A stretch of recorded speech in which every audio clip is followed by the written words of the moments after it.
ชีวิตคนขับรถบรรทุกใหญ่ๆนี่ครับเป็นวันเสาร์อากาศครึ้มๆตอนประมาณ4 โมงกว่าหิมะมันก็เปื่อยหมดแล้วจนอากาศก็อุ่นขึ้นมาแล้วก็ดอกไม้มันก็จะบานเนาะเป็นวันเสาร์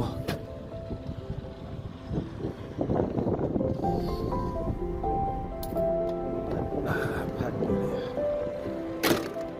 ก็เปื้อน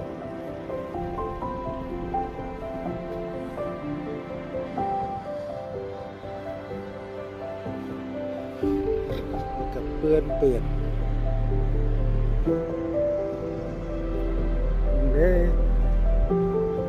แมงแมงเต่าแมงป่องแมงจับภาษาลาวแมงปอเห็นมันมีแมงไม้ลายก็เอามาติดใส่พอมันเป็นตลกดีเป็นได้หิมะเลื่อนด้วยขึ้นอย่าว่าแต่มื้ออื่นรถออกบ่ได้ตายรถก็เปื้อนชีวิต18 ล้อ